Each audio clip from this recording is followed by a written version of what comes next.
तो किस तरीके से प्रॉपर्टी राइट इंस्ट्रूमेंट वर्क करता है।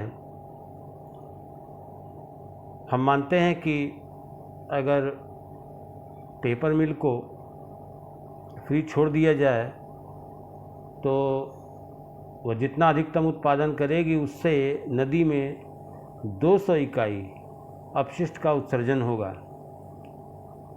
स्टूडेंट्स, इस मेथड के लिए फिगर 5.2 को देखिएगा। फिगर 5.2।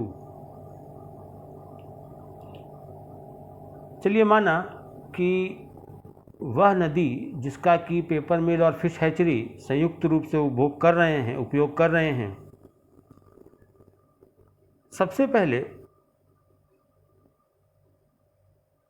जो लीगल राइट्स हैं वो लीगल राइट्स फिश हैचरी को दिए जाते हैं। नदी के रूप में जो संपदा है उसका अधिकार वह आवंटित किया जाता है फिश हैचरी को। तो फिश हैचरी अगर अब यदि चाहे तो पेपर मिल को बिल्कुल मना कर सकती है कि आप एक इकाई भी गंदा पानी उत्सर्जन नदी में नहीं करेंगे, यू आर प्रोहिबिटेड। अब आपको नदी का उपयोग नहीं करना है। अगर फिश हैचरी चाहे तो ऐसा कर सकती है, और अगर वह ऐसा सोचेगी तो नदी में ज़ीरो पोल्यूशन होगा, यानी कि जो फिगर 5.2 है उसके हिसाब से हम मूल बिंदु 0 पर होंगे जहाँ की अपशिष्ट उत्सर्जन 0 होगा। और ऐसे में पेपर मिल को अपने संपूर्ण 200 इकाई उत्सर्जन को कहीं और ठिकाने लगाने के लिए विकल्प सोचना होगा कि अब कहाँ जाएं 200 इकाई उत्सर्जन करने के लिए, क्योंकि फिश हैचरी जिसके पास मालिकाना अधिकार है नदी के, उसने अब मना कर दिया है। लेकिन क्या यह सॉल्यूशन है? नहीं, ऐसा नहीं होगा। अगर संपदा अधिकार फिश हैचरी के पास हैं तो पेपर मिल अब विकल्पों पर विचार करेगी, क्या किया जाए। अगर फिश हैचरी ने उसको कोई परमिशन नहीं दी तो उसको पूरा 200 इकाई अपशिष्ट उसको नियंत्रित करना होगा, वो नदी में नहीं बहा सकती। पेपर मिल सोचती है। हम उसके सोचने की प्रक्रिया को एक उदाहरण से लेते हैं। चित्र के अनुसार देखिए, मान लिया कि पेपर मिल का जो वेस्ट डिस्चार्ज है वो 110 इकाई से कम है, जहां 110 इकाई social optimum level of pollution है। चित्र के अनुसार WE इज इक्वल टू 110। अब अगर पेपर मिल का वेस्ट डिस्चार्ज 110 इकाई यानी कि WE से कम है तो ऐसी स्थिति में हमेशा MCC MDC से ज़्यादा होगी। मार्जिनल कंट्रोल कॉस्ट यानी कि हर अतिरिक्त इकाई प्रदूषण की नियंत्रित करने के लिए जो नियंत्रण लागत है वह ज़्यादा होगी, और हर अतिरिक्त इकाई प्रदूषण से जो क्षति होगी वो अपेक्षाकृत कम होगी। 110 इकाई से कम अगर वेस्ट डिस्चार्ज होता है पेपर मिल के द्वारा तो उस स्थिति में MCC MDC से ज़्यादा होगी। मान लिया जाए कि हम 70वीं इकाई अपशिष्ट की बात करें, 70th यूनिट ऑफ वेस्ट। अगर पेपर मिल 110 इकाई से कम है, अगर पेपर मिल अपने अपशिष्ट की 70वीं इकाई एमिट करती है, नदी में उत्सर्जित करती है, तो चित्र के अनुसार जो मार्जिनल डैमेज कॉस्ट है वो $20 है। और अगर 70वीं इकाई अपशिष्ट उत्सर्जित कर रही है तो इसका मतलब है उसने अपने कुल उत्सर्जन 200 में से 200 माइनस 70, यानी कि 130 इकाई उत्सर्जन को नियंत्रित किया है। जब 200 इकाई कुल उत्सर्जन में से 130 इकाई उत्सर्जन नियंत्रित किया जाएगा, तभी 70 इकाई उत्सर्जन बचेगा। ऐसे में जो 130वीं इकाई अपशिष्ट को नियंत्रित किया गया है, उसको नियंत्रित करने वाली जो सीमांत नियंत्रण लागत है वो चित्र के अनुसार $50 है।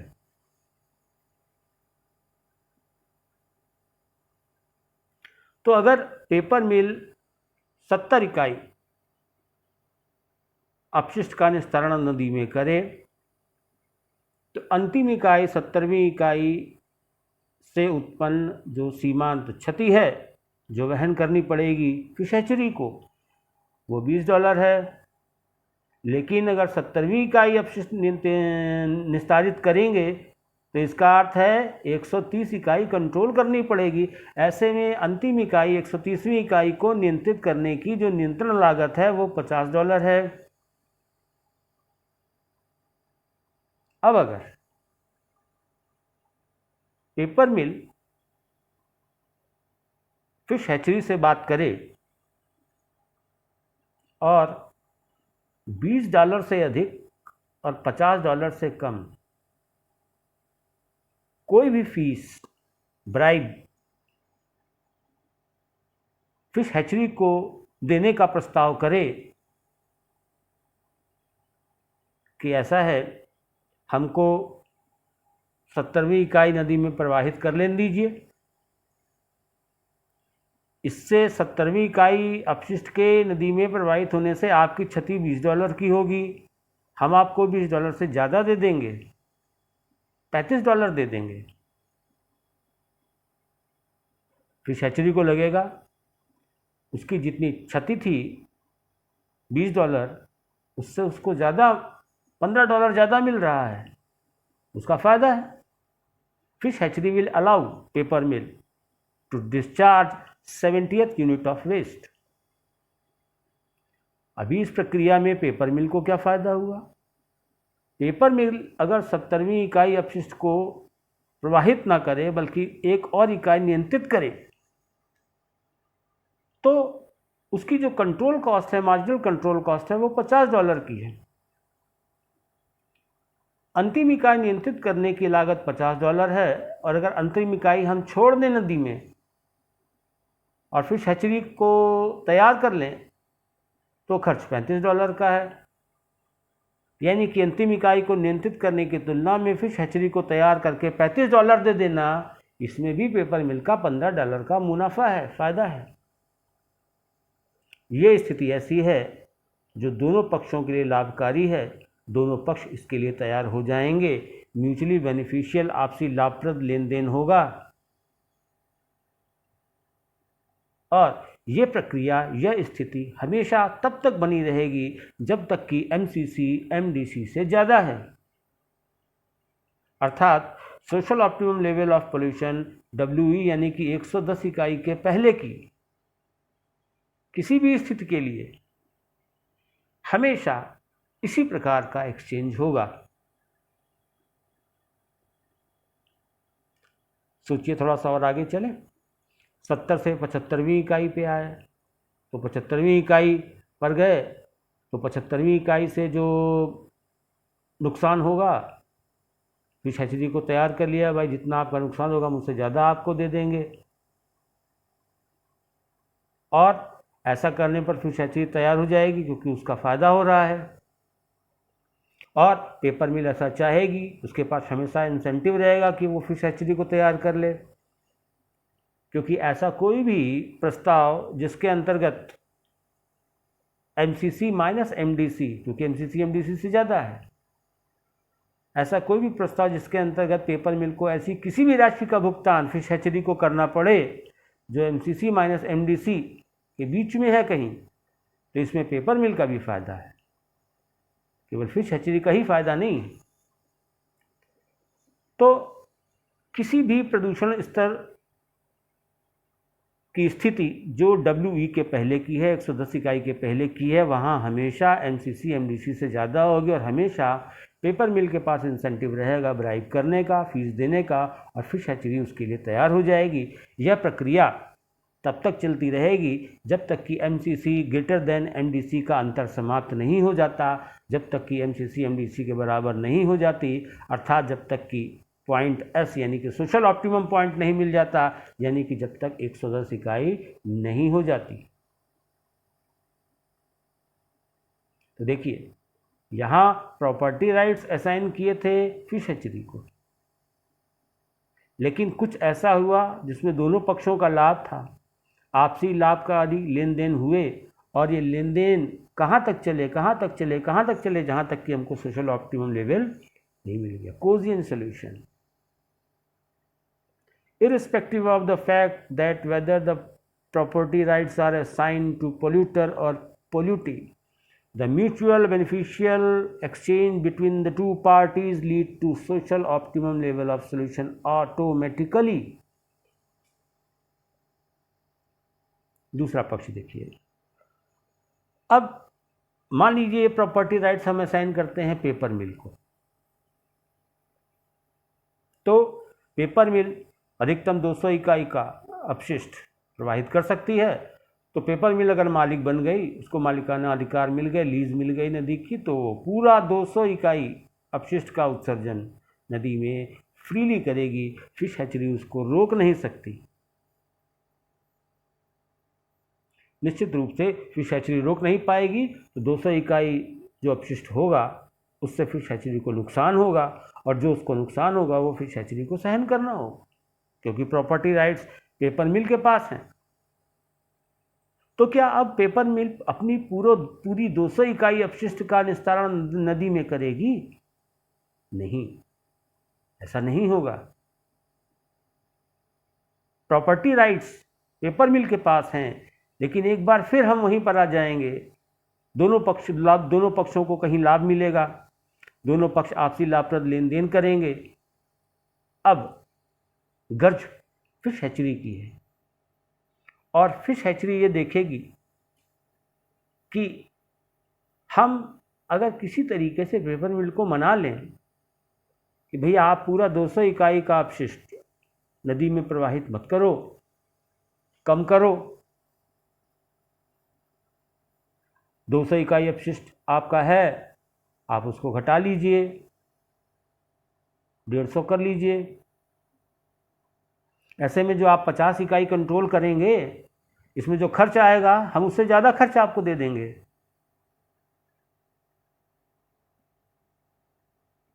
और फिश हैचरी ये इसलिए कह रही है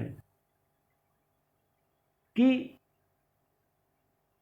प्रदूषण को, उत्सर्जन को नियंत्रित करने में पेपर मिल का जो खर्च होगा, कंट्रोल कॉस्ट आएगी, उससे ज़्यादा पेपर मिल को देने के बाद भी फिश हैचरी नेट फायदे में है, क्योंकि उसको कहीं यह लगता है स्पष्ट रूप से कि अगर ये अतिरिक्त 50 इकाई, 150 से 200 के बीच का डिफरेंस जिसको कंट्रोल करने की बात कर रहे हैं, अगर ये अतिरिक्त 50 इकाई उत्सर्जन नदी में आया तो इससे मेरा जो नुकसान होगा वो ज़्यादा होगा। अतः फिश हैचरी के पास हमेशा ये इंसेंटिव रहेगा कि वह पेपर मिल को फीस देकर, ब्राइब देकर तैयार कर ले कि भैया पेपर मिल आप अपना पूरा 200 इकाई का उत्सर्जन नदी में ना करें, उसको कंट्रोल करें, कम करें, और आपकी जो भी कंट्रोल कॉस्ट आएगी हम उससे ज़्यादा पैसा आपको दे देंगे। चित्र में उदाहरण के रूप में देखिए, मान लिया जाए कि पेपर मिल का जो अधिकतम उत्सर्जन 200 इकाई है, इसके बीच की कोई स्थिति हम लें 140 इकाई। अब 140 इकाई ये बताती है कि यहाँ पर पेपर मिल 200 में से 140 घटा दें 60। पेपर मिल जब 60 इकाई अपशिष्ट का नियंत्रण करेगी तब 140 इकाई अपशिष्ट नदी में प्रवाहित होगा। और ऐसे में 60वीं इकाई को नियंत्रित करने की जो लागत होगी, मार्जिनल कंट्रोल कॉस्ट, वो $15 है। लेकिन अगर इस अंतिम इकाई का उत्सर्जन नदी में हो तो उससे उत्पन्न होने वाली जो सीमांत क्षति है, मार्जिनल डैमेज कॉस्ट है 140वीं इकाई की, वो $45 है। तो अगर यह अंतिम इकाई नदी में प्रवाहित हो गई उत्सर्जन की, तो उससे उत्पन्न क्षति $45 की है, और अगर इसको नियंत्रित कर लिया जाए तो नियंत्रण की लागत मात्र $15 है। क्षति फिश हैचरी की है। अतः फिश हैचरी के पास ये इंसेंटिव है कि वो पेपर मिल से कहे कि आप 60वीं इकाई नियंत्रित कर लीजिए, अपना प्रदूषण 140 रहने दीजिए। ऐसे में 60वीं इकाई की जो नियंत्रण लागत आपकी आ रही है $15, हम उससे ज़्यादा पैसा आपको दे देंगे। हम आपको $25 दे देंगे, $30 दे देंगे। पेपर मिल को ये प्रस्ताव अच्छा लगेगा, क्योंकि इसमें पेपर मिल का फ़ायदा है, नेट प्रॉफिट है, और फिश हैचरी के लिए भी यह लाभदायक है, क्योंकि यदि अतिरिक्त 60वीं इकाई का नियंत्रण कर लिया गया तो उससे उत्पन्न होने वाली जो क्षति थी $45 की, वो नहीं होगी, और उसके स्थान पर पेपर मिल को केवल $15 से ऊपर $30 देना पड़ेगा। कोई भी फिगर, $20 हो, $25 हो, 30 हो, 35 हो। Any payment less than $45 is also beneficial for fish hatchery. इसी प्रकार से यहाँ पर आप देखें कि पेपर मिल के पास राइट्स हैं, फिश हैचरी के पास हमेशा इंसेंटिव है कि वो पेपर मिल को अपना प्रदूषण घटाने के लिए तैयार कर ले। जब तक प्रदूषण 110 इकाई से ज़्यादा होगा, जब तक पेपर मिल का उत्सर्जन 110 इकाई से ज़्यादा होगा, हमेशा फिश हैचरी के पास इंसेंटिव होगा कि वो पेपर मिल को प्रदूषण रोकने के लिए तैयार कर ले। क्यों? क्योंकि 110 इकाई से अधिक प्रदूषण होने की, उत्सर्जन होने की स्थिति में हमेशा MDC MCC से ज़्यादा होगी,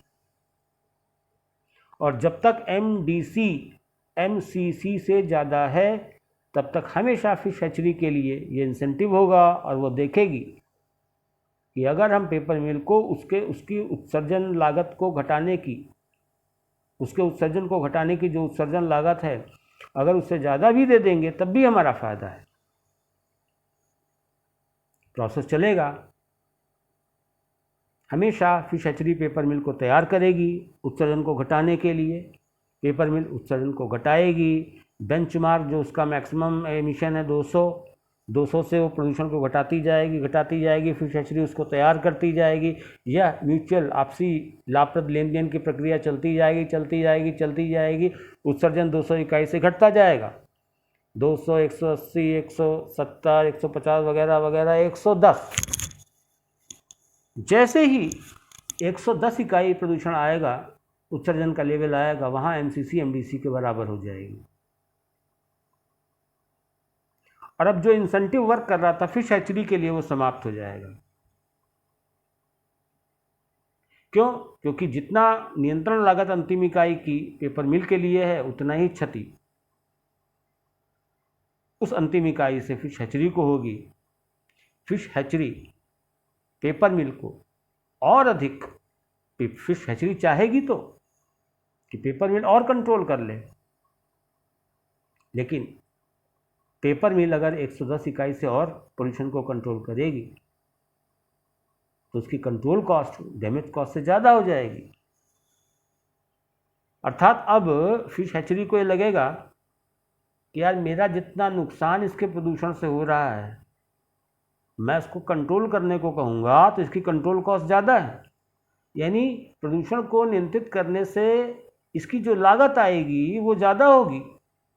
और वो प्रदूषण हो जाने से मेरी जो क्षति आ रही है वो कम आ रही है, तो जितना उसकी लागत है अगर हम उतना भी उसको देने को तैयार होंगे तो भी हमारा नुकसान होगा। तो अब फिश हैचरी के पास कोई इंसेंटिव नहीं है, प्रक्रिया 110 पे रुक जाएगी।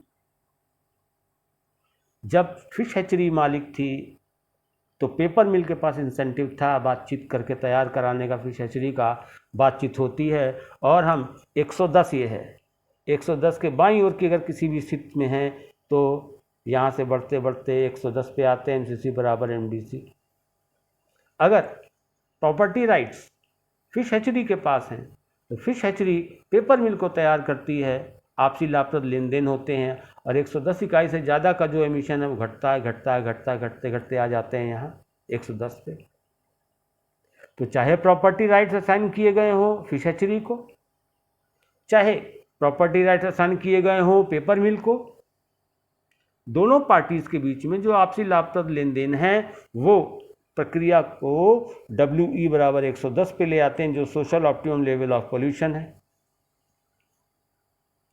इंस्ट्रूमेंट को अप्लाई करने का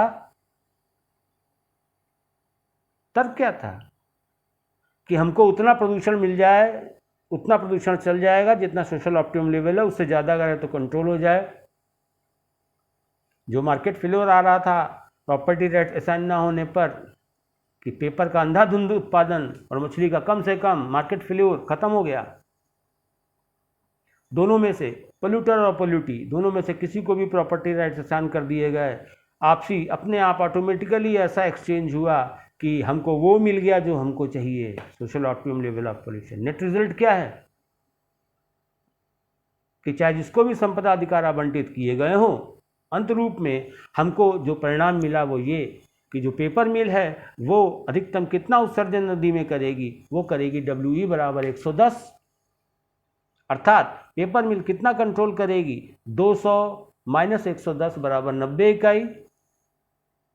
यही चाहिए था और यही इंस्ट्रूमेंट से मिल गया। दिस इज कोजियन सोल्यूशन, जहाँ पे एक बार प्रॉपर्टी राइट्स को साइन कर देने के बाद ऑटोमेटिकली हमको social optimum level of pollution मिल जाता है। अब इसके बाद नेक्स्ट लेक्चर में हम लोग बात करेंगे एमिशन स्टैंडर्ड्स की, उत्सर्जन मानक की। Thank you.